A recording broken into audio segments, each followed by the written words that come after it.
De premier abord, on se dit que c'est une Breitling. Et puis, en y regardant de plus près, l'incertitude grimpe, les doutes s'amoncellent. Et si c'était une montre hommage, voire pire, une fausse, une copie? Ni l'une ni l'autre, les amis. Pour tout comprendre, il faut se replonger dans la crise du quartz de la fin des années 70. Et oui, Breitling a quasiment disparu. Mais pour tout comprendre, on va prendre de la hauteur, on va s'envoler avec Lucas et sa Sinn Pilote chronographe 903. Allez, on s'envole pour un nouvel épisode de Petite Montre entre amis.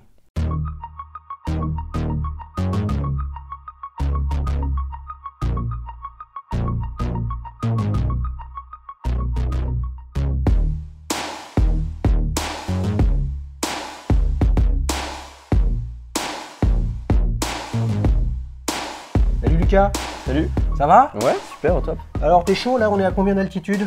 Beaucoup trop. Beaucoup trop? Ouais. Ouais, l'altitude c'est en mètres ou c'est en pied? En pied. En pied, et oui les amis, attention, il y a une belle surprise tout à l'heure, restez avec nous. Alors, montre-nous cette Breitling 903, que dis-je? T'es raté. Il va commencer déjà cette Zinn 903. Bah voilà. Tu me l'as fait voir? Ouais, bien sûr. Quel diamètre? 41. 41 mm. Donc c'est une vraie Zinn, marque allemande, issue de toute l'aventure aéronautique, hein, l'aviation, avec Ouais. son fondateur. Ouais. Ouais. Alors, tu l'as acheté quand? Je l'ai acheté en mai 2019. Mai 2019, donc vous ne le savez pas, mais moi je le sais les amis, donc ça fait un petit peu plus de 2 ans. Ouais, c'est ça. Ouais. À quelle occasion? À l'occasion de l'obtention de ma qualification de voltige aérienne. Donc t'es pilote? Ouais. Waouh, ça c'est beau ça. Je sens qu'on va se régaler dans Recto Verso les amis, mais avant ça, je vais essayer de l'essayer. Tu veux l'essayer? Ouais, bien sûr. Superbe, tiens, regarde. J'ai mis, comme ces derniers temps, une petite LIP des années 60, petite par son format, 36 mm, mais fort ravissante, complètement différente de la Ah, tienne. ouais. Hein. Alors, donc là, on a une montre, on va dire, de pilote, règle à calcul et tout ça, bracelet croco, 41 mm. Quand on fait de la voltige, forcément, on est branché montre de pilote? Oui. Oui, complètement. Pas que, Ouais. mais oui, on est branché montre de pilote de par les fonctionnalités Ouais. et l'usage qu'on en fait, tout simplement. Alors, cette montre-là, tu l'as achetée pour te faire un cadeau, Ouais, d'accord? Tu savais que tu allais le passer, ton brevet de pilote, ouais. voilà. Et à quel moment tu t'es dit, si j'obtiens mon brevet de pilote, je Ouais. me ferai un cadeau? Tu te l'as dit quand même des mois avant. Euh, Et donc, comment ça a été quoi le cheminement pour aboutir à ce modèle? Alors le cheminement, il y avait beaucoup de modèles chrono qui me plaisaient, et puis le cheminement, ça a été un petit peu d'hésitation, et puis bon, voilà, il fallait trouver la bonne excuse. Et au moment de... Ah oui, complètement. Donc voilà, au moment de l'obtention de la qualif de voltige, j'ai dit ce sera la Sinn 903. Mais pourquoi? Pourquoi? Parce qu'il Tu fallait... l'avais identifié déjà. Oui, je l'avais identifié. J'aime bien son côté un petit peu ce côté, on pense que c'est une Breitling, mais ça n'en est pas une. Ouais. Et puis au niveau des fonctionnalités, moi j'avais besoin d'une montre un petit peu robuste, avec un chrono, bien lisible. Ouais. Puis c'est tombé sur la Sinn, quoi. J'ai listé les critères. Ouais. Et puis voilà, au niveau budget aussi, ça en fait partie. Et puis Combien ça coûte une Sinn comme ça? celle-ci, sur la facture, on est à 2960 €. 2960 €. Elle est venue avec ce bracelet-là, Ouais, hein, croco, ouais, exactement. avec une boucle ardillon Sinn, Voilà. assez standard. Oui. Assez standard, ok. Donc pour la petite histoire, alors pour le coup, c'est pas dans le quiz, donc on peut en parler. Alors, Hein, parlons-en. pourquoi elle ressemble à une Navitimer alors? Parce que, alors de ce que j'ai retenu, Helmut Sinn s'est permis de racheter des stocks de boîtiers de Navitimer chez Breitling Ouais. au moment de la crise du quartz, donc en 80. Ouais. Et du coup, il a été autorisé, c'est légitime de sa part, de pouvoir revendre des boîtiers Ouais. qui à la base étaient brevetés Breitling avec ce design-là et la fameuse règle à calcul Bien sûr. intégrée à l'intérieur. Voilà, tout à fait. Et pourquoi? Parce que à ce moment-là, Breitling fermait ses portes. Mais Zinn n'a pas été, Helmut Zinn, hein, qui est décédé il y a quelques années maintenant, hein, n'a pas été le seul à racheter des boîtiers, des cadrans, etc. Il y en a d'autres. Mais ça a fait qu'effectivement, maintenant, ce modèle-là, Pilote chronographe 903, Ouais. c'est clairement un modèle Zinn Et donc on est très loin, donc on n'est pas du tout dans l'hommage, on n'est pas du tout dans la falsification, on n'est pas du tout dans l'inspiration, on est en fait clairement dans l'histoire horlogère. Exactement.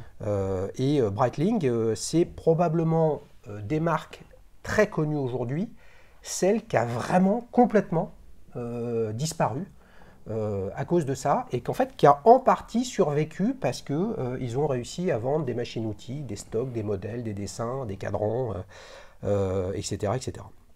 Ok, ça c'est la petite histoire, les amis. Alors évidemment, elle est beaucoup plus complète que ça. Vous pourrez trouver ça sur Internet facilement. Qu'est-ce qui fait que tu n'es pas allé sur une Navitimer? Alors, qu'est-ce qui fait que je ne suis pas allé sur une Navitimer? J'aimais un petit peu la singularité, la particularité de la Sinn. Après, le design, je me suis jamais dit, même en tant que pilote, que je voulais une Navitimer. Elle faisait pas forcément partie de ma wishlist. C'était une montre, enfin, c'est une montre que j'apprécie beaucoup. Mais vraiment, le point fort chez Sinn, c'est que je trouve qu'ils ont gardé cet esprit tool watch, qui pour moi est vraiment important. Et là où Breitling, au bout d'un moment, a pris peut-être une direction un peu différente avec des modèles un peu plus peut-être portés vers luxe, voilà, j'étais pas trop... Pour le pilote de salon. Ouais, voilà, je sais pas. Puis la Navitimer, on est plus sur un modèle que beaucoup de monde va porter et pas forcément des pilotes, alors que quelqu'un qui achète une Sinn 903, on sait déjà qu'il y a un rapport à l'aviation, tout simplement. Ok. Il y a une nuance quand même non négligeable, hein, c'est que tu as une couronne vissée à 10 heures. Ouais. Qui sert à quoi? Ça permet de faire tourner la lunette interne. Donc ouais. Voilà. Ok. Ah oui, ok. Donc elle n'est pas vissée. Elle est ok. Alors cette lunette, elle te sert à quoi? Alors ça c'est aussi une règle de calcul. Ouais. Ça permet de faire multiplication, division, règle de 3, conversion. Ouais, c'est alors. Mais tu l'as déjà utilisé? Moi, j'attendais cette question. Ouais, parce que là, franchement, même avec mes lunettes double foyer, les amis, hein, vous savez, quand l'âge tourne, on voit de moins en moins bien. Il y a tellement de trucs sur le cadran que je n'arrive même pas à voir ce qui se raconte, quoi. Ça m'est arrivé de l'utiliser pour faire, allez, on va dire deux multiplications, une division. Ouais. Après, en toute humilité, je ne sais pas m'en servir à 100%, quoi. Ok, voilà. ok. Non, mais, mais ça fait partie des complications que je suis content d'avoir sur ma montre. Voilà, ouais, elle y est, bien sûr, tout simplement. Bien sûr. Non, mais ce qui m'a fait sourire, c'est quand tu as dit, elle est super lisible. Bon.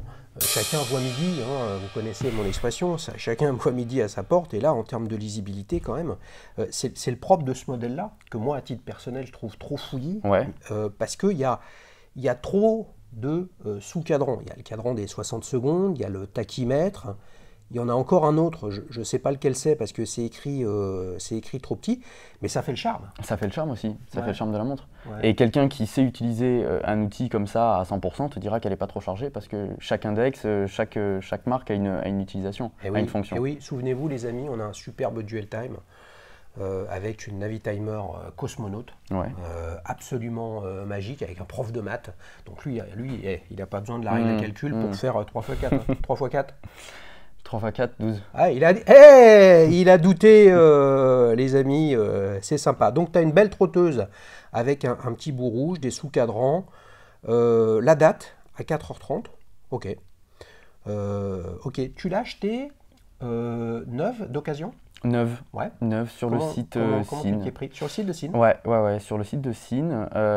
Parce qu'en fait, c'est la version fond bleu index ivoire, que j'aimais beaucoup parce que j'avais vu le même modèle sur Paris mais fond noir index blanc, et du coup sur le site Sinn, commande internet, un petit délai d'attente, je crois que j'avais attendu peut-être un peu plus d'un mois pour la recevoir, et c'est long, Les listes d'attente chez Sinn, franchement, c'est vraiment un scandale, mais je suis très très inquiet d'un truc là elle est cadran bleu. Oui. Ouais, c'est vraiment un bleu très très très très très subtil, hein. Je veux dire, il y a 1/1000 d'indigo dans du noir. Franchement, je ne l'avais pas vu. Mais maintenant que tu me le dis, effectivement, là, je la mets sur mon pantalon bleu et là, tout de suite, ça devient magique. Quelle poésie. Bracelet comme ça. Il n'y avait pas l'option bracelet... boucle déployante? Non, boucle déployante, pourquoi pas, mais bracelet en métal? Oui, il y a l'option bracelet en métal, mais je n'étais pas fan. Surtout que, alors pour le coup, sur le bracelet en métal, Sinn essaye de faire les mêmes maillons que Breitling, un petit peu en décalé comme ça.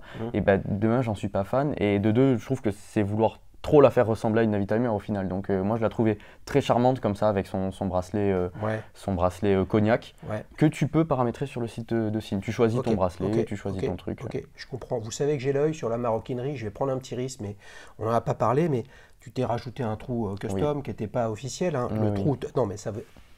On est sur un poignet de poulet ou de rat, hein, comme vous avez dit l'un de nos invités sur la chaîne.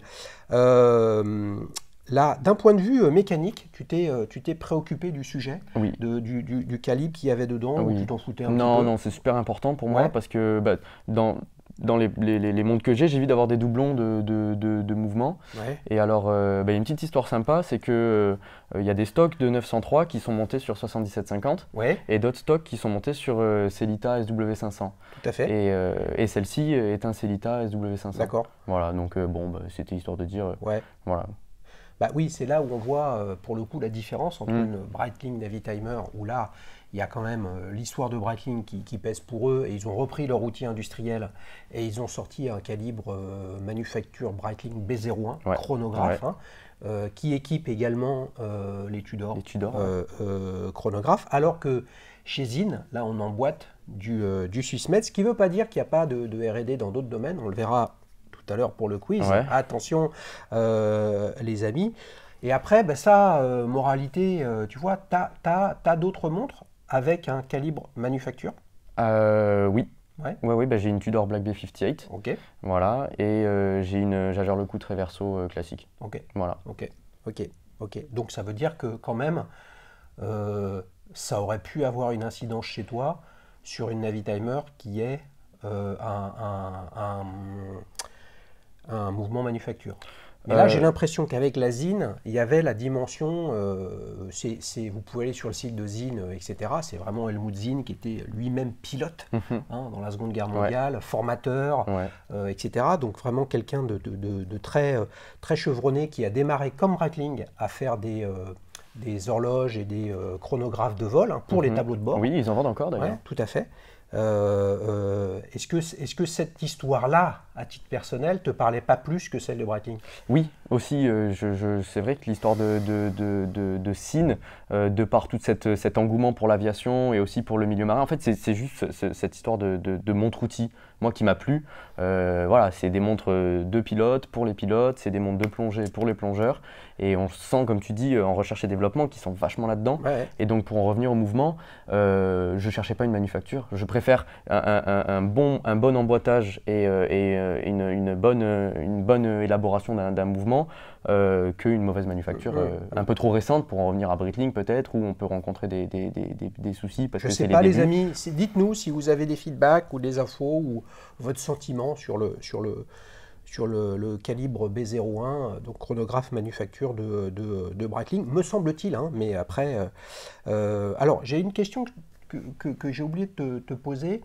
Donc, tu l'as acheté en ligne sur le site de Sine, donc tu ne l'avais pas essayé? Non. Ah si, je l'ai essayé un an avant. J'étais de passage à Paris justement pour une formation de pilote et je suis passé à la boutique Okara d'ailleurs et ils vendent Sine parce que c'est pas facile de retrouver des revendeurs et j'avais vu la 903 et j'ai fait wow, putain, c'est vrai que ça envoie et je l'avais passé et oui après je l'avais pas essayé mais j'avais déjà essayé des montres en 41, des montres un peu épaisses, des chronos avec voilà.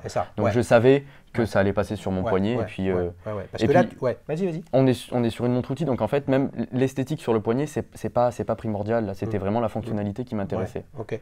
Tu nous as parlé de deux montres que tu as dans ta collection, une Jaeger LeCoultre Reverso, voilà, classique, donc vraiment très classique, très habillée, rectangulaire, vraiment discrète. Voilà. Black Bay 58, c'est du 39, c'est quand même sensiblement plus petit que ça. Ta montre du quotidien, c'est laquelle? C'est celle-là ou celle-là, tu la mets quand tu vas faire de la voltige? Ça va être kiff-kiff entre la Tudor et la Sine. Voilà. Et ça dépend vraiment des moments. Des fois, je regarde la Tudor, je me dis putain, elle est belle, je prends la Tudor. Et des fois, je vois la Sine et je me dis allez, la Sine. C'est bon. Qu'est-ce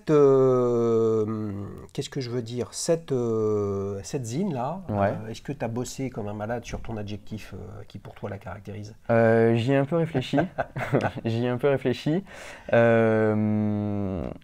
J'en avais un en tête, c'était fiable, Ouais. mais c'était un peu trop global et quelqu'un l'a utilisé dans... Attendez, les amis, c'est pas parce qu'une montre est passée sur la chaîne que vous ne pouvez pas passer, parce qu'en fait, les histoires sont différentes et les adjectifs, c'est pareil. Oui, oui, oui. Mais au Alors, bon, final, j'ai réfléchi, je dirais fidèle. fidèle. Ouais, fidèle. Parce que j'aimais l'idée de la personnifier un petit peu. Mhm. Et vraiment, ouais, le fait qu'elle soit fidèle, c'est un peu un compagnon de route. Voilà, elle est là, elle est au poignet, elle est fidèle, quoi. J'ai besoin d'une info, j'ai besoin d'un truc, bah, elle est là. Et puis, bah, notamment quand je m'en sers en vol, voilà, il y a des temps à chronométrer, il y a Donc tu l'utilises vraiment en vol. Ouais, ouais, Ok. ouais. Surtout le chrono en fait. Ok. C'est surtout le chrono. Et, Ok. et ouais, ça c'était super important. Et donc il ne faut pas que j'ai doute sur la fiabilité de l'instrument, quoi. Il faut Ok. Quel est le petit détail que tu préfères? Le petit détail que je préfère, bah, c'est cet assortiment de couleurs en fait, parce qu'en fait, il y a beaucoup de couleurs dans ce cadran. Il y a du rouge, il y a du bleu, il y a de l'ivoire, il y a du blanc, et il y a des jeux de textures. Et le détail que je préfère, c'est le fait que ça change en fait, selon la lumière, selon le moment de la journée. C'est jamais la même, et ça, je m'en lasse pas. Bah, c'est vrai que quand on la regarde comme ça, spontanément, on ne voit pas que le cadran est bleu, on pense qu'il est noir, et puis effectivement, en la manipulant comme ça, et en étant assisté sur le fait que tu m'as dit que tu as dit fond bleu d'ailleurs, Ouais. pour le coup, cadran en l'occurrence, effectivement, ça lui donne une petite différence qui est intéressante. Quand tu croises dans ton entourage des gens qui aiment les montres ou qui en ont, Ouais. etc., et qui se disent « Ah, ça arrive qu'on te dise elle est sympa ta Breitling, c'est systématique, c'est quoi ?» Ça arrive souvent. Ouais, bah voilà. Ça te fait marrer? Ouais, ça me fait marrer. Ah oui, parce ça que nous fait marrer, c'est- franchement, c'est cool. Bah, j'aime bien parler, donc c'est sûr que ça va être l'occasion de déballer la petite histoire, et je trouve que c'est sympa, quoi. Donc ouais, voilà, c'est cool. Eh oui, vous avez remarqué, les amis, en début de saison 2 de Petite Montre entre amis, on avait Guillaume qui était venu avec une Breitling Navitimer cologotée avec LIP, hein, on en avait parlé. Là, c'était le côté distribution sur le marché français faite par le réseau LIP des montres Breitling. Hein. Et ben, on avait un bon client. Hein, on avait Guillaume qui aimait bien parler aussi. Ben là, on a Lucas. C'est peut-être le signe hein, de ce type de montre. Ouais. Hein. Bah ouais, parce que justement, on se documente beaucoup avant de faire ce genre d'achat. Signe, c'est pas une marque qui est extrêmement connue. C'est assez rare de trouver des gens qui connaissent. Généralement, ils connaissent par le biais de Bell Ross, voilà, les Signes by Bell Ross, tout ça. Et du coup, ouais, c'est cool de pouvoir discuter. Et quelqu'un qui va s'arrêter sur cette montre, il y aura des choses à dire. Autant lui que moi, on C'est aura clair. des choses à se dire. C'est clair. C'est là, je peux peut-être me tromper, en tout cas, on a eu la Cine 104 qui est passée sur la chaîne durant la saison 1 avec Matthew qui était venu en parler, et puis un Duel Time avec Julien et sa Zine U50. Ouais. Franchement, c'était une belle découverte. J'aimais bien ce côté un peu balèze, brut de décoffrage, mais extrêmement bien organisé sur le cadran, tu vois, très, très géométrique. Là, c'est plus dense comme information. Ouais. Mais t'es jeune, toi, tu vois bien encore Je vois le bien, cadran. j'ai aucun mal. Ouais, non, mais bien sûr. Puis en plus, t'as le droit de faire de la voltige avec des lunettes? Comment ça se passe, là? Non, il y a une visite médicale. C'est la même visite. Ouais. En fait, la qualif de voltige, c'est juste une qualification par rapport à ta licence de pilote privé. Ok. Et les visites médicales sont assez gentilles, quoi. Ok. Donc je regarde dessous, c'est une montre qui est étanche à 100 mètres. Ouais. Détail important aussi. Ouais, pourquoi? Ouais. Parce que des fois on vole au-dessus de l'eau. Ouais. Et puis voilà, il faut penser à toute éventualité. Et si jamais il y a un problème et que on doit faire face à un amérissage, la montre là, ça devient presque un instrument de survie. Et donc il faut qu'elle soit étanche, tout simplement. C'est un détail important. Ok. C'est vrai que 100 mètres. Ok. Tu as un traitement sur les index, tu as un traitement luminescent ou pas? Ouais. Alors c'est peut-être le point faible que je vais apporter à cette montre, c'est que, alors je sais pas si c'est dû au fait que les index sont un petit peu en ivoire, et j'ai jamais pu comparer avec les index blancs, mais le Luminova n'est pas folichon. Ouais. Bah, le sentiment que ça donne là, c'est qu'ils ont fait des index plus sur un peu style du tritium qui a vieilli, qui a jauni. Ouais. Donc plutôt pour lui donner un style vintage, un petit look. Ouais. Vintage en fait, un style de l'époque, hein, je crois que c'est 1952 les amis, si je ne me trompe pas, le lancement de la Navitimer. Donc effectivement, c'est probablement pas très efficace. Ouais. Mais tu pilotes pas de nuit. J'ai ma qualif de nuit, mais oui, c'est vrai que, alors j'ai pas eu l'occasion de piloter de nuit avec celle-ci, mais c'est vrai que c'est important aussi, quoi. C'est important. Ça marche. Les amis, on s'est régalé sur cette première partie. Il est tout jeune, mais il va quand même nous raconter d'où il vient en termes d'émotions horlogères. C'est parti pour la séquence Souvenir. Tiens, je te la rends. Merci. Quel âge as-tu, Lucas? J'ai 25 ans. Ah, ben voilà, c'est ça, il est tout jeune. Tout frais. Hein, tout frais. Tu te souviens un peu de tes premiers émois horlogers? Oui. Oui, je m'en souviens. Si tu t'en souviens pas, c'est grave. C'est grave, parce qu'il y a ce pas serait si grave. longtemps quand même. Non, c'est vrai. C'est venu quand j'étais au lycée, donc vers 16 ans, voilà, 16 ans, 17 ans. Je faisais beaucoup d'aéromodélisme avec mon papa. Et du coup, c'est là où j'ai commencé à mettre un pied dans l'aviation. Et de là, les avions. Et puis j'avais des bouquins, j'avais des magazines d'avions. Et puis à chaque fois, quand je tournais les magazines, je voyais des pubs de montres. Et puis j'aimais bien les montres aussi. Le fait que ce soit un petit instrument qu'on porte au poignet, tout ça. Et puis de là, je suis tombé dedans. Et puis ça, c'est jamais. Alors au début, j'étais très orienté monde de pilote. Ouais. Donc je regardais beaucoup tout ce qui est IWC, Hamilton, Breitling, tout ça, j'aimais beaucoup. Et puis après, je me suis rendu compte que j'aimais pas que les montres de pilote, mais les montres en général. Ouais. Et voilà, du coup, ça. Et ça, tu as démarré avec laquelle? J'ai démarré avec mon cadeau des 18 ans, qui est une Hamilton Khaki Field. Et voilà, c'était ma première belle montre suisse. Donc voilà, j'étais. Tu l'as encore? Ouais, bien sûr, je l'ai Bien encore. sûr, Ouais. ouais. Tu la mets moins souvent que les autres? Je la mets, ça m'arrive de la mettre. Et puis, non, voilà, c'est une belle pièce dans ma collection parce que c'est une très grosse valeur sentimentale. Ouais, bah oui, bien sûr. Là, sa montre de 18 ans, de 20 ans, de 25 ans, de 30 ans, la montre du bac, bien sûr. Ce qu'on voit en fait, c'est que c'est vraiment le cheminement de l'aéronautique et de la voltige. Ton père est aussi pilote? Non. Il aime bien ça aussi. Ouais. Il aimait surtout tout ce qui était modélisme, tout ça, donc l'aéromodélisme. Et après, il aime bien l'univers de l'aviation. Ouais, Lui, il était dans la marine, il était sur porte-avions. Ouais. Donc voilà, il y a toujours eu un lien, si tu veux, dans la famille. T'as regardé Breguet un peu?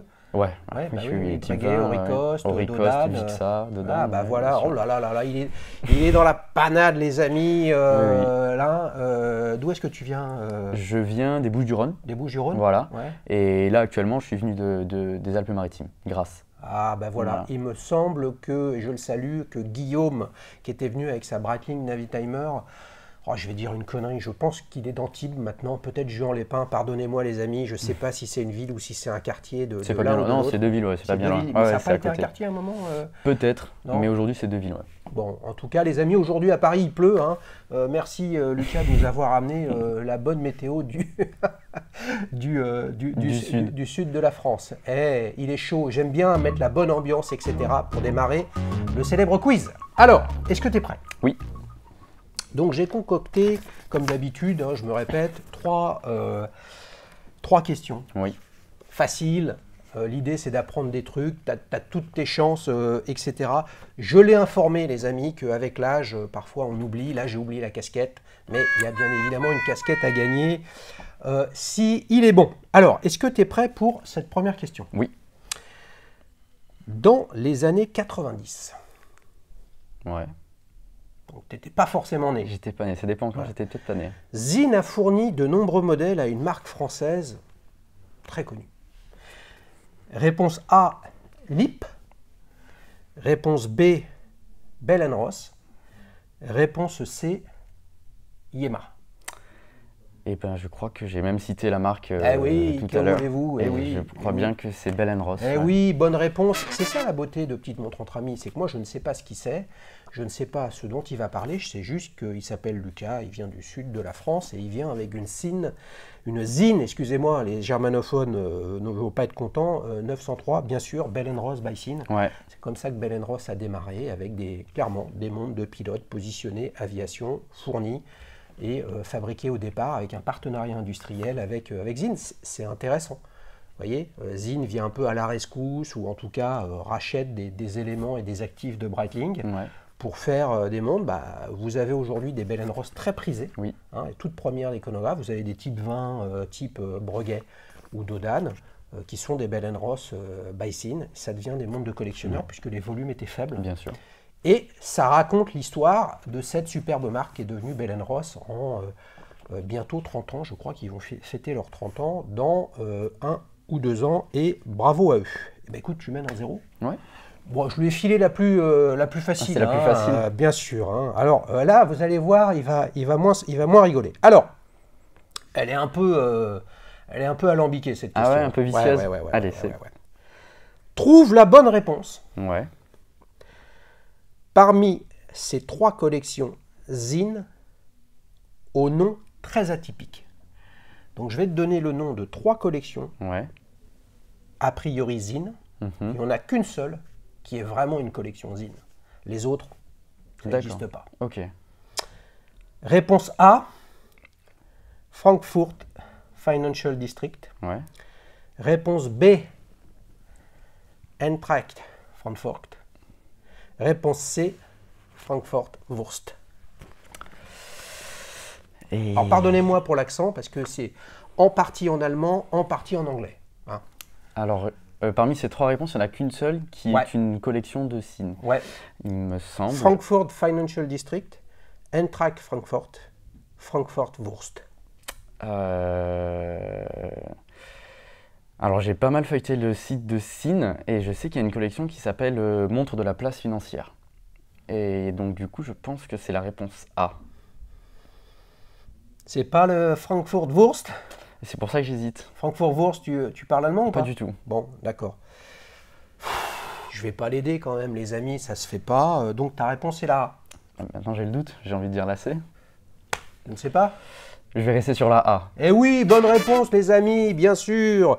Frankfurt Financial District, c'est le district financier, un peu comme la Défense, on va dire, à Paris, la City à Londres. Et il y a une collection Zine, principalement de chronographes, mais aussi de 3 aiguilles simples, Ouais. plutôt habillées, vraiment des chronos classiques, pas du tout dans l'ADN militaire, instruments, robustesse, etc. Assez réussi, Oui. honnêtement. Je vous invite à les regarder. Et c'est la Frankfurt Financial District, ça c'est le nom de la collection. Eintracht Frankfurt, ça dit quelque chose? Non. Ah là là, on voit que c'est pas un footeux. Ah non. Forcément, dans les Bouches-du-Rhône, c'est dur le foot. Hein, je vous taquine les amis de l'OM, bien évidemment. Eintracht Frankfurt, c'est l'équipe de Francfort. D'accord. Frankfurt Wurst, bon, c'est la saucisse de Francfort. Ok. Voilà, donc on Ah, aura effectivement, compris je parle que, pas allemand. ouais, on aura compris que Lucas, il est complètement à l'ouest sur l'allemand. Mais ça m'a aidé au moins. Et voilà, et tu mènes. Ça m'a Tu aidé. mènes de 0. Cool. Hein, donc tu sais que comme il n'y a pas de règlement, eh bien instantanément le règlement c'est qu'il faut gagner 3-0 pour repartir avec la casquette. Alors, les amis, 3e question. Cherchez l'erreur parmi ces 3 modèles Zine. Là, je te cite 3 modèles. Ouais. Il y en a un qui n'en est pas un. D'accord. C'est assez simple. Ok. Réponse A, Pilot Watch. Ouais. Réponse B, Hunting Watch. Ouais. Réponse C, Fishing Watch. Là, il faut parler un petit peu anglais, hein, on n'y peut rien, Ouais, les ouais, amis. ouais. Hein, le site de Zine est en français, allemand, anglais. Donc en allemand, je ne sais pas le lire, donc je le lis en français. Mais bon, en français, c'est plutôt difficile pour sortir les noms de collections. Donc c'est en anglais. Donc Pilot Watch, Hunting Watch, Fishing Watch. Pilot Watch, monde de pilote. Ouais. D'accord. Hunting Watch, Monde de chasse. monde ouais. de chasseur. Ouais. Fishing Watch, Monde de pêche. monde de pêcheur. Bon, Pilot Watch, je sais qu'elle y est. Après, moi, j'ai feuilleté le site en français. Et je verrai pas. Fishing, ça me paraît un peu bizarre quand même pour une catégorie de montres. Mais Hunting, tu crois que c'est pas bizarre ça? Ouais, Hunting aussi. Mais du coup, ça m'étonne qu'il y ait une des deux en anglais sur le site. Aïe, aïe, aïe, aïe, aïe, aïe. C'est pas facile. c'est Alors, pas facile. Pilot Watch, Hunting Watch, Fishing Watch. Ah, je vais dire la dernière. Je pense que l'erreur vient de la dernière. Réponse C. Ouais. Wow, il est bon, mais il est bon, c'est pas possible. Il est pilote ou quoi? Ou il a vu les questions? Non. Eh oui, donc monde de pêcheur, il n'y en a pas. Quoique, ça aurait pu être possible. Ça aurait pu, ouais. Hein, pêcheur. Plongée, Alors, bon, pourquoi pas. Pêcheur en mer, il faut Chasse connaître les marées. sous-marine, Hein. ouais, bien Il y a sûr. des montres, les amis, avec indicateur de marée. Hein. Je salue Sandra qui était venue dans un duel time avec une Abercrombie Fitch Seafarer qui justement donnait les indications de marée. Et ben celle-là, il n'y en a pas chez Zine. Par contre, il y a des Pilot Watch. Bon, ça, c'est une évidence. Ouais.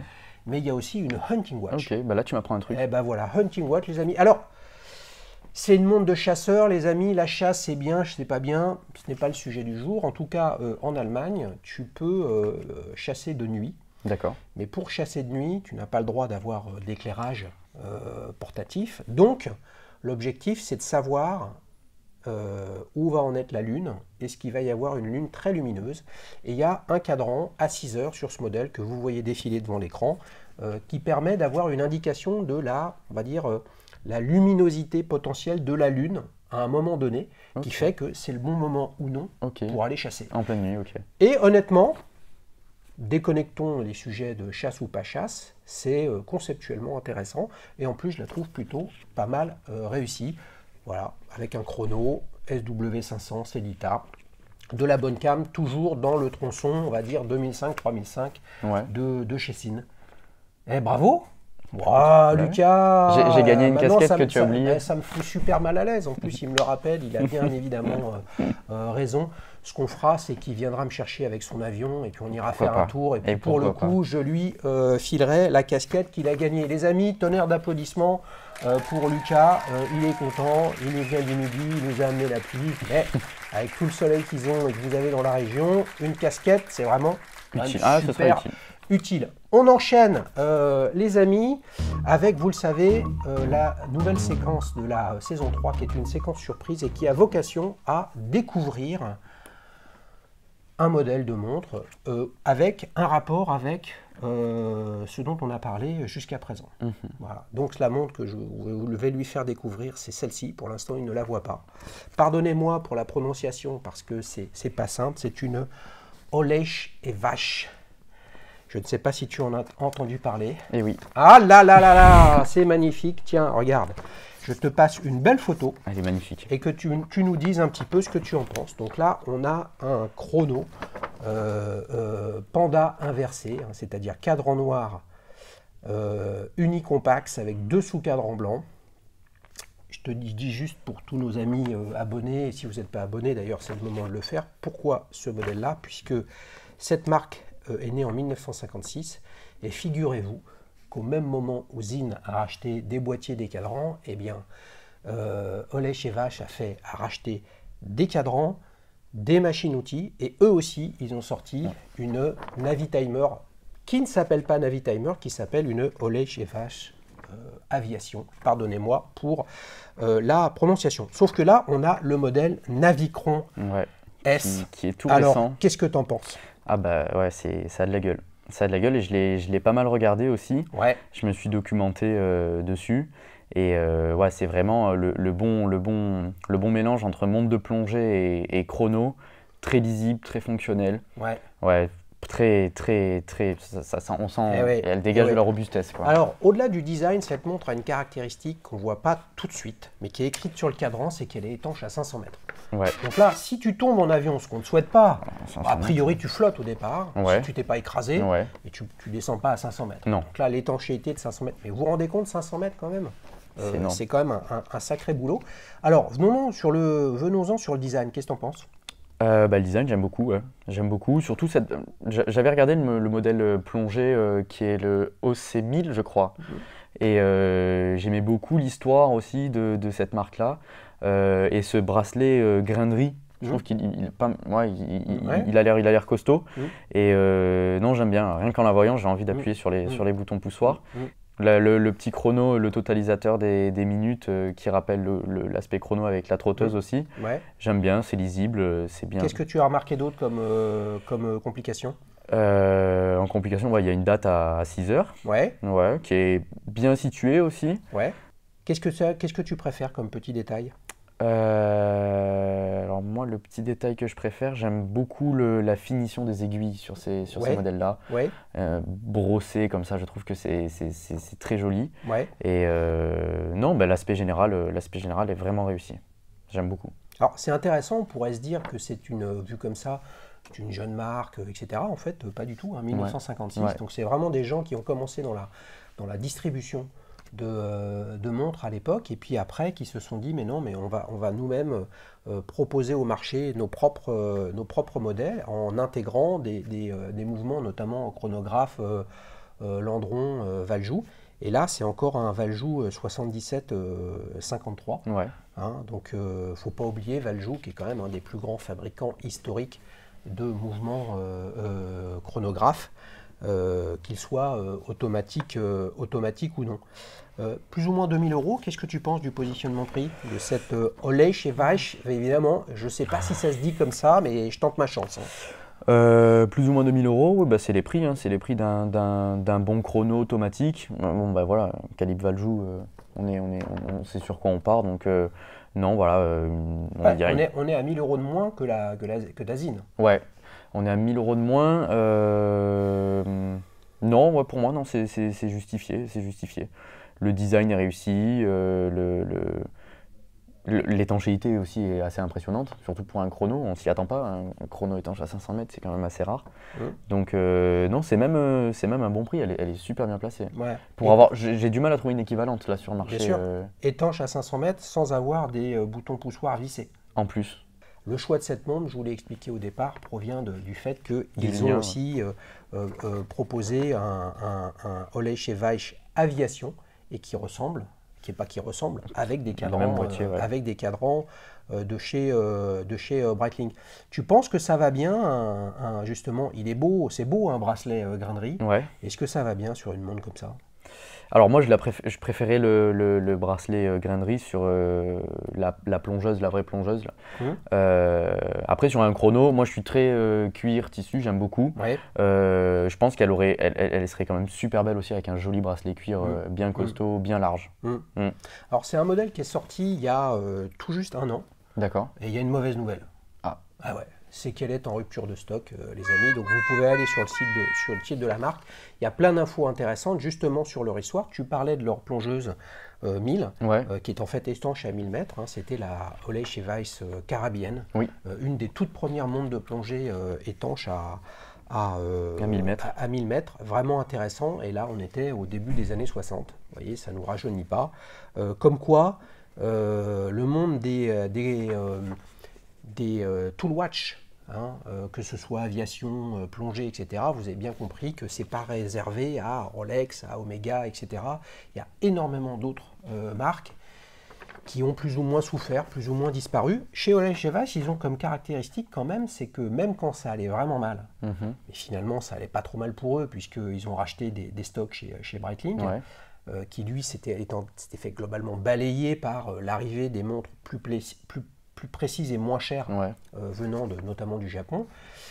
Ils n'ont jamais fait de mouvement à quartz. Ils sont toujours restés sur leur trajectoire de faire des produits robustes, mécaniques, des Toolwatch. Voilà. Belle surprise, belle montre. Ouais, très belle montre.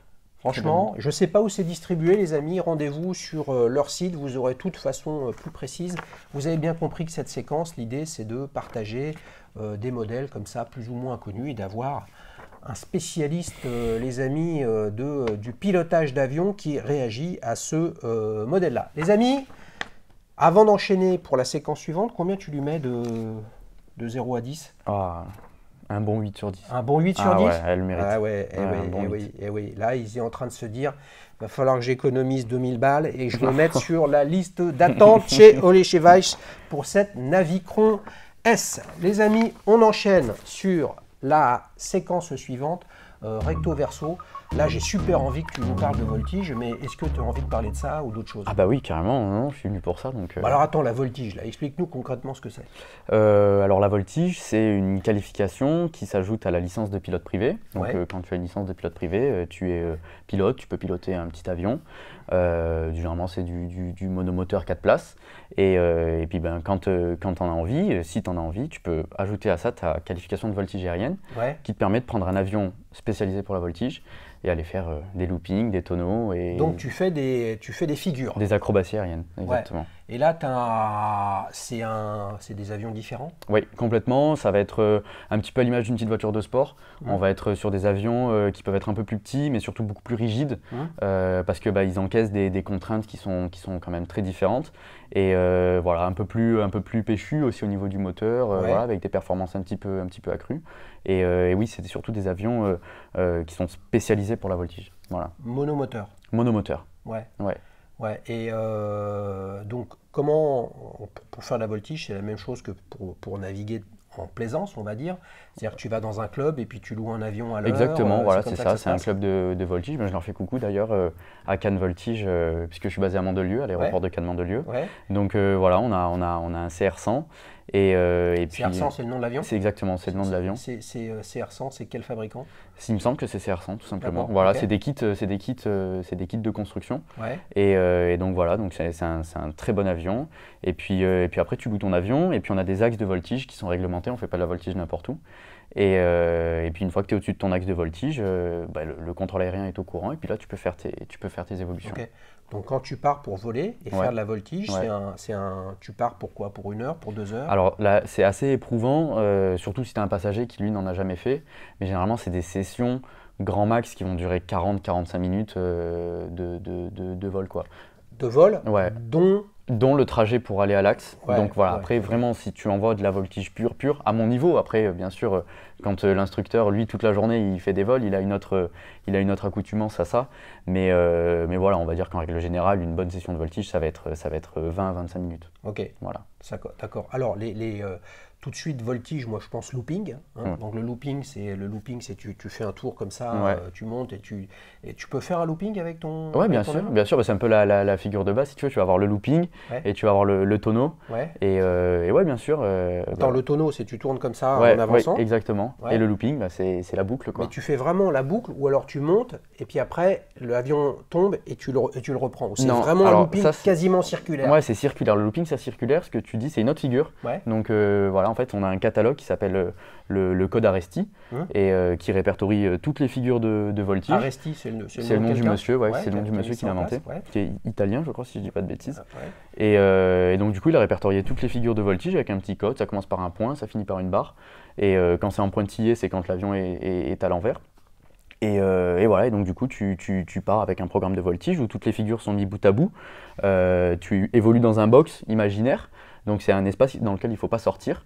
Là où tu as l'autorisation de la Voilà, tour de c'est ça. contrôle. Voilà, c'est ça. Ouais. Et du coup, bah voilà, tu fais tes évolutions, tu fais ton programme là-dedans. Ok, donc tu as le looping, Ouais, tu as le tonneau, ouais, quand tu montes comme ça et que tu retombes là, ouais. comment ça Le s'appelle? renversement. Le renversement. Ouais. Renversement. Renversement.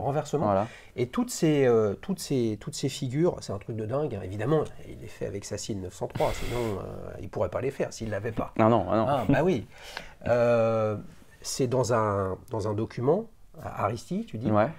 il y a des choses que tu ne fais pas aujourd'hui parce que tu ne sais pas les faire, parce que c'est trop dur, parce que tu n'as pas l'avion. C'est quoi le... Alors, Qu'est-ce qui fait que tu fais une manœuvre, Alors, bah, une figure? Ouais, bah, là, il y a vraiment un aspect sécurité et prudence à prendre en compte parce que bah, voilà, c'est une discipline qui est quand même assez extrême. Donc, tu vas pas t'amuser, tu vas pas t'aventurer à faire des figures que tu n'as jamais fait. Ça peut nous arriver de mettre l'avion dans des positions où si on ne fait pas certaines actions sur les commandes, il ne sort pas de cette position, notamment la vrille. Tu vois, quand ton avion il est mis en vrille, il faut savoir le sortir de vrille, il faut savoir faire ce genre de choses. Donc, toutes les figures sont vues, sont apprises avec un instructeur qui lui va te dire voilà, là tu fais comme ça, tu fais comme ça, là ta figure elle est pas bonne parce que t'étais pas bien, t'étais pas si, fais gaffe à ta vitesse, voilà, il y a plein de choses aussi au niveau de l'avion à respecter. Quand tu sors d'un looping par exemple, tu vas avoir beaucoup de vitesse, donc il faut pas que tu dépasses certains tours minutes du moteur pour pas le casser. Donc voilà, tu t'aventures pas, tu fais pas n'importe quoi. Et oui, donc quand tu as envie de travailler sur une figure, tu en parles à ton instructeur et puis tu la travailles avec lui. Voilà. Ah ouais. Ouais. Donc il te montre, tu viens avec lui, Voilà. c'est académique sur un paperboard. Ouais, voilà, c'est ça. On est dans une bulle en fait. C'est pas un hangar, c'est une espèce de grosse bulle où il y a l'avion. On a un tableau et puis c'est un Ok. cours de voltige. Donc là, quelle est la figure actuellement sur laquelle tu bosses que tu n'as pas encore fait? La vrille sur le dos. Voilà, tu envoies ton avion en vrille, donc la feuille morte un petit peu, mais sur le dos. Donc j'ai pas encore fait et j'ai assez hâte. Ah ouais. Ouais. Et C'est quand pas tu mal. fais, t'as un peu d'appréhension ou qui fait que c'est du bon stress, donc faut être concentré, Ouais. machin, ou tu fouettes un peu quand même, quoi. Bah, non, j'ai envie de te dire, c'est du bon stress. Il faut pas avoir peur, il faut en avoir un petit peu quand même, parce que bah, voilà, c'est des situations, comme tu dis, assez extrêmes. Mais c'est du bon stress dans le sens où tu es tellement concentré et en fait, tu prépares tellement bien tes vols que en fin de compte, tu es confiant dans l'avion, mais c'est du bon stress ou voilà, vraiment de la concentration. Tu as un instructeur à côté qui est aussi vachement expérimenté, donc tu sais que ça va bien se passer. Donc quand tu vas la faire la première fois, l'instructeur est avec toi. Ouais, oui, bien sûr. Ah bien ouais, sûr. Oui, oui. et lui il fouette pas un peu? Non, lui, il sait ce qu'il fait. Enfin, j'espère pas. C'est bon, vous avez bien compris que c'est Lucas qui allait prendre la place de Tom Cruise dans le Top Gun 3, qui n'est pas encore sorti, hein, puisqu'on attend toujours le Top Gun 2. On attend. J'ai en tête, hein, il me semble que c'est Red Bull qui sponsorise ce truc-là. Il y a des courses de voltige ou des slaloms. Ouais, c'est des courses c'est au de la pylône, voltige, ouais, ça, c'est le Red du- Bull Air Race. C'est de la course au pylône. Voilà, c'est de la course au pylône. Donc C'est après, intéressant. ouais, c'est intéressant, carrément. C'est des sacrées prouesses techniques, des sacrées prouesses. C'est assez impressionnant, ouais. Quand tu sais le niveau, la condition physique des gars et des pilotes, non, c'est assez impressionnant. Ouais. Et donc, ce que tu fais là, pour terminer, parce que sinon, les amis, je veux dire, sur le chrono, ça tourne, là, on ne s'arrête plus avec sa Zine 903. Ça te met nous, ça, tu vois? C'est-à-dire que en faisant comme ça de la voltige, c'est-à-dire que tu auras constamment des manœuvres, des figures, pardon, à apprendre, Ouais. tellement il y en a. Ouais.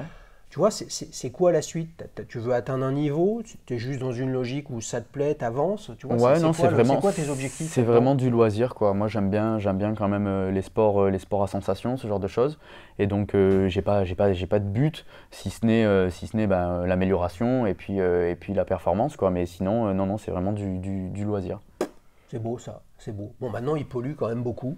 Hein, en termes d'essence, c'est pas quand même un gros budget. C'est des consommations, c'est des 4 cylindres à piston, quoi. Donc, Ouais. ouais, c'est pas. Non, mais quand tu sors 40 minutes par exemple, t'en as pour combien d'essence? Je saurais pas te dire là comme ça en tête. Non, je pourrais pas te dire. Ah voilà, non mais s'ils payent pas l'essence, c'est beau les C'est amis. compris dans la location de Oui, l'avion. non si mais tu ça me fait penser à la navigation de plaisance avec un bateau à moteur.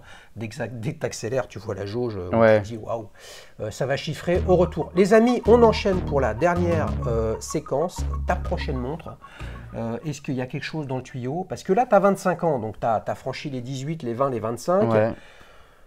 Tu vas attendre tes 30 ans pour te payer une autre montre ou c'est quoi un peu, là, tu réfléchis à quelque Ouais, chose? on verra. En fait, je me rends compte que depuis que j'aime les montres, ça change énormément tout ce qui est les souhaits, ce genre de choses, selon ce que tu regardes, selon ce qui se passe dans ta vie, tout ça. Et après, il y a toujours une marque que j'aime énormément et je me suis toujours dit, celle-ci, je l'aurai. C'est Dodan. Et la Type 23 m'a toujours fait de l'œil. Dodan notamment pour toute l'histoire aéronautique. Voilà, je trouve que c'est presque un patrimoine de l'horlogerie. Et ouais, la Type 23 avec la certification chronométrique de Besançon, le flyback, tout ça, j'adore. Je trouve que c'est vraiment une montre, voilà, en termes Ça, de. c'est un modèle qu'ils ont sorti il y a quelques années, Ouais, quelques mois. quelques années. Ouais, du coup, c'est pas une réédition, mais c'est le renouveau Bien sûr, bien sûr. du Bah, Type le 20 et du renouveau de Type Dodan, 23. hein, Ouais. manufacture horlogère vraiment très très ancrée dans le territoire de Besançon et qui a fourni à l'armée française. À l'armée française, avec, Air France, ouais. comme Breguet, bien évidemment, des types 20. Qui étaient numérotés, qui étaient entretenus par l'armée, Ouais. etc. Après, ben, voilà, on revient toujours à l'histoire de l'industrie horlogère suisse, française, allemande, américaine, anglaise, etc. Ben, ça a été particulièrement difficile Ouais. pour l'industrie horlogère française, qui est en train de revenir quand même avec pas mal d'initiatives Ouais. intéressantes sur le sujet. C'est un projet que tu vois pour quand, là, cette Type 23? Ça fait longtemps que j'y pense, mais j'attends un peu le bon moment. Et en fait, j'aimerais vraiment faire un contexte. Il n'y a pas que la montre. En fait, j'aimerais bien y aller avec des amis à moi qui sont aussi passionnés de montres. Et ce que j'aimerais, ce serait y aller en avion, pour le coup. Bien sûr, c'est ce que j'allais te dire. Bah ouais, carrément. Et je sais pas si le personnel de Dodan regarde les vidéos, mais voilà, j'aimerais beaucoup faire une visite de la manufacture parce que c'est vraiment passionnant. Et Attends, du mais coup, on peut faire un truc, mais il faut que tu passes me prendre en région parisienne. Quand même, quoi. avec plaisir, Hein, avec je veux grand dire, plaisir. donc on fait quoi? On fait Cannes Mandelieu, Sucy-en-Brie ou je ne sais où, Ouais, ouais. l'un des aérodromes de plaisance de région Parisienne, parisienne. Et puis après, on descend à Besançon et on va voir Ouais. Dodan, Ouais. toute leur histoire, visiter les bâtiments absolument magnifiques, historiques de Dodan Ouais. à Besançon.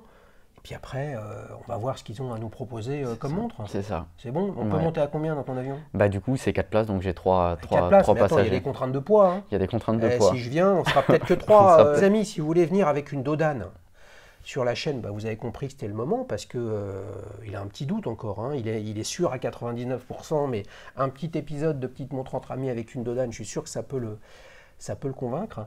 Écoute, c'est cool, je te le souhaite vraiment d'aboutir à ce projet-là. Puis alors, pour le coup, si tu y allais en avion, ce serait vraiment top. Les amis, si vous voulez participer à Petite Montre entre amis, eh bien, c'est simple, vous m'écrivez sur www.dailychoose.fr avec la montre dont vous voulez parler. Si vous êtes en région parisienne, Petite Montre entre amis, c'est adapté. Si vous n'êtes pas comme Lucas, à vous de voir si vous avez des amis de la famille, vous voulez passer un moment à Paris.